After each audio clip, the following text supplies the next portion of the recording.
అక్క చెప్పాక ఎంత దూరం నుంచి వచ్చావు? ఏలూరు నుంచి వచ్చిన మేళచెరువు తెలంగాణ రాష్ట్రం. తెలంగాణ రాష్ట్రం నుంచి వచ్చారండి వీళ్ళు మొత్తం కూడా భోజనం చేస్తున్నారు మరి ఇక్కడ. మరి ఎలా ఉంది పరిస్థితి ఇక్కడ? వాళ్ళకి దొరికింది ఎలా దొరికింది అంటారు, మేము వచ్చి ఏది లేదు, మాకు కొన్నాళ్ళు కూడా దొరకట్లా.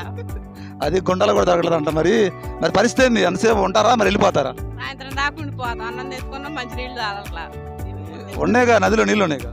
అవి తాగొద్దు అంటారు, అవి తాగితే ఎలర్జీ వస్తుంది. ఎలర్జీ వస్తుంది మళ్ళీ, అదిగా కొత్త నీళ్ళు కాబట్టి జలుబు జ్వరాలు కూడా వస్తాయి మళ్ళీ. మరి కొత్తగా వచ్చే వాళ్ళకి ఏం చెబుతావు? ఇక్కడికి వచ్చే కోసం వచ్చే వాళ్ళకి వచ్చే వాళ్ళ కోసం ఏంది, ఆడ దొరికింది ఏడ దొరికింది అంటారు. అసలు మేము ఇంతవరకు వజ్రమే చూడాల, మేము రాబట్టి వారం రోజులు అవుతుంది. అది వారం నుంచి వస్తున్నారు, పొకారులు తప్ప ఇక్కడ వజ్రం అయితే దొరకట్లేదు. అనవసరంగా ఇబ్బందులు పడుతుందని చెప్పేసి ఇక్కడ ప్రజలు కూడా అయితే చెబుతున్నారు. ఇచ్చుకొని వచ్చినాం, కూలి పోయినా 200 వచ్చాయి, పడవ దాటినందుకు 100 అంటారు, టాటా వేసి 200 తీసుకుంటూ ఏది లేదు. చూసారుగా, ఎంతైనా సరే 1000 రూపాయలు ఖర్చు వస్తున్నారు రోజుకైతే, ఇబ్బందులు అయితే పడుతుంది అయితే చెబుతున్నారు. ఇది విషయం అయితే.